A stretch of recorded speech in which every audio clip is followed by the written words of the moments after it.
everyone. In this video we are going to study time sharing operating system.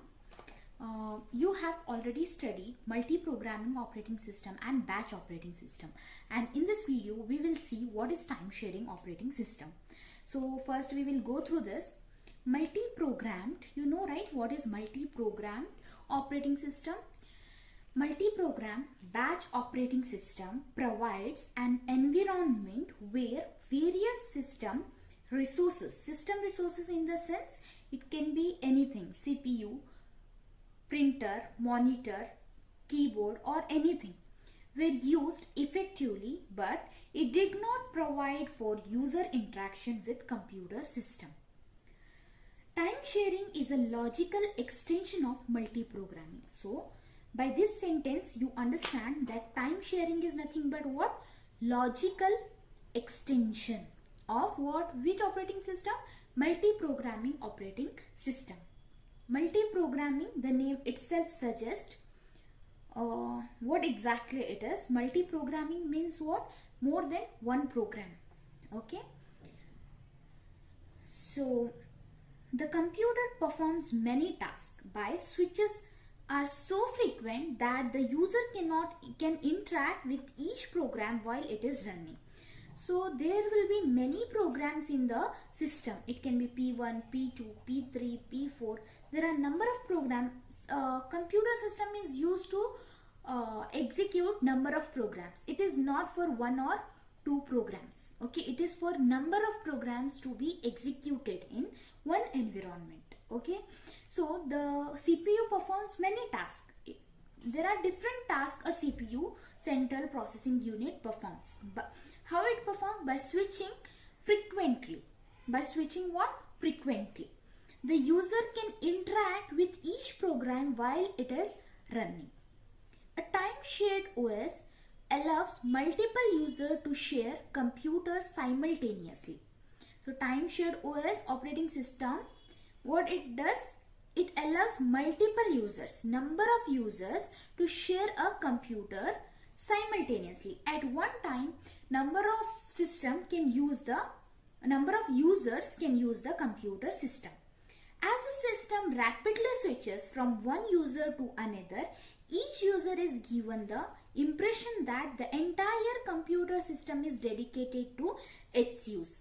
So there will be number of users, right? There are number of users. System, it switches what? From one user to another. P1, P2, P3. There are number of users. Okay. Computer switches P1 to P2, then P3, P4 frequently, so rapidly that entire system single user feels that entire computer system is dedicated to its use.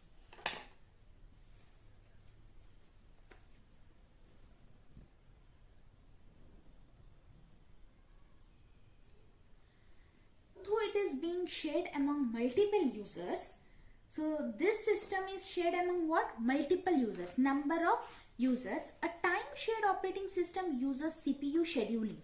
So this concept I will be explaining in coming videos. So you understand that scheduling is required, right? Because there will be number of processes, P1, P2, P3, P4. When you go to a doctor for consultation, what happens is there will be number of patients, P1, P2, P3. So there is one scheduling criteria. The one who took the appointment first will visit the doctor first. Like that, here also there will be number of processes, P1, P2, P3, P4. Which process will enter the CPU first? Which will enter CPU second? Which will enter CPU third? It is dependent on CPU scheduling and multi-programming to provide each with a small portion of shared computer at once. Each user has at least one separate program. So every user, suppose user 1 is having P1. User 2 can have P1, P2, P3. User 3 is having P4. Like this, each user is having what? One separate program loaded into memory. A program loaded into memory and executes it performs a short period of time either before completion or to complete input output. This short period of time during which user gets attention of CPU is known as time slice, time slot or quantum. So user get a small period of time. It will be of in milliseconds. It ranges from 10 millisecond to 100 millisecond. Okay, it can be of 10 millisecond, 5, 1 millisecond, 2, 3, 4, okay, to 100 milliseconds. Okay, so this short period of time is known as what? Time slice. Slice means what? A short period. Time slot or quantum. Okay.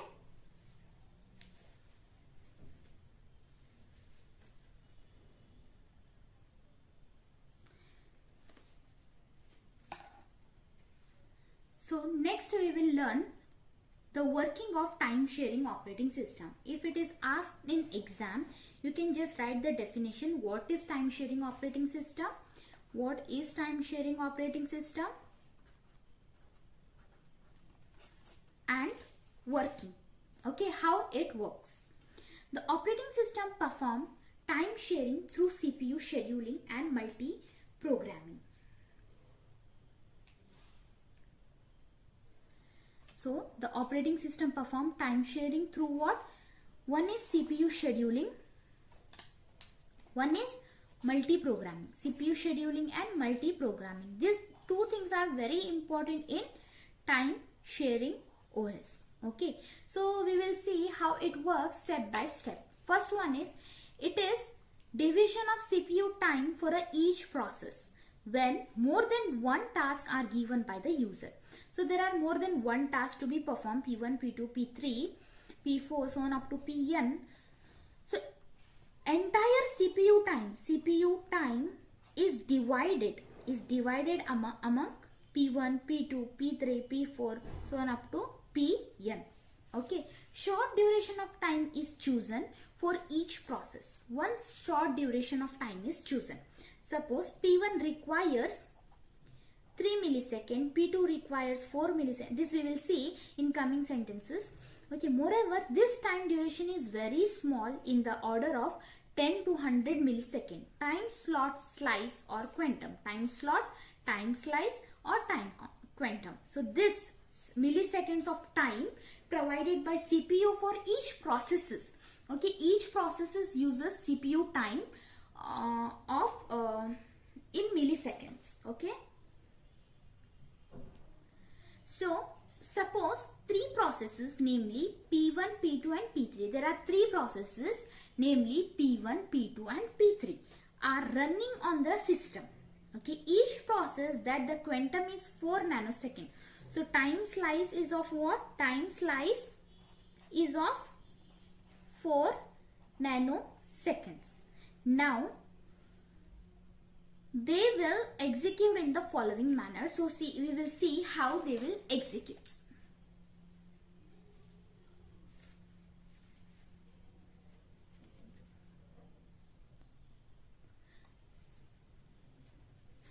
Process P1 will execute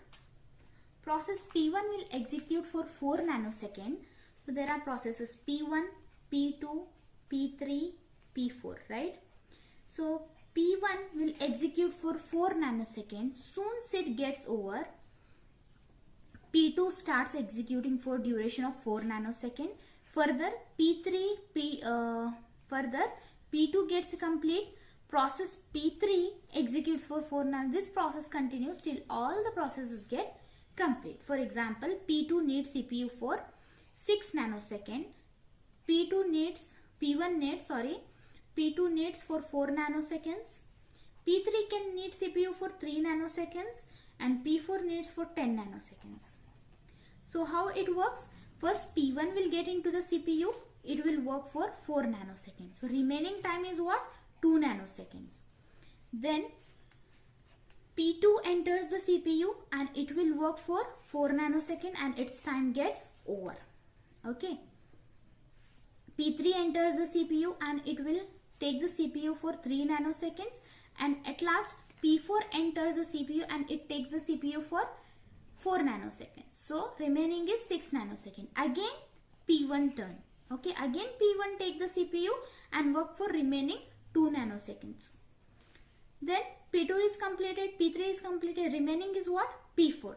P4 will take CPU for 4 nanoseconds and then again P4 will take CPU for 2 nanoseconds. Like this, it completes its execution.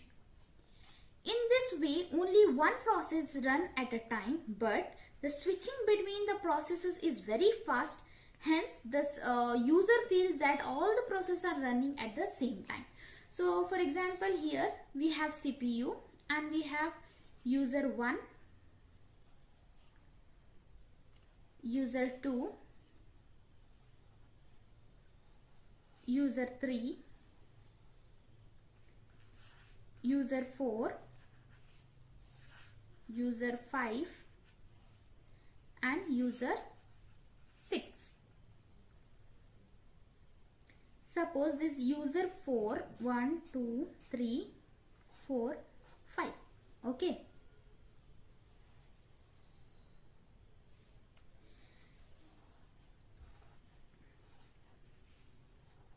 Suppose this user 5 is in ready state. Okay. And this is in active state. User 4 is in active state means what? This is being executing in CPU. And this user 5 is in ready state. So this is in active state, this is in ready state. Now which user is executing? User 4 is executing for certain period of time. The time provided by the CPU. Okay. It is in a nanosecond or milliseconds. Okay. Then user 5 is next. It is ready. It has all the resources to be executed and it is ready to execute. Remainings are waiting state. So these remaining processes are at waiting state.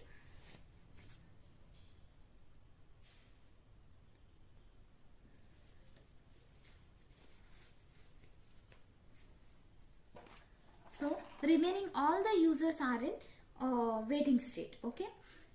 What is this waiting state, ready state, active state? So active state is nothing but this active state is, this is the state of the process which is currently processing on the CPU.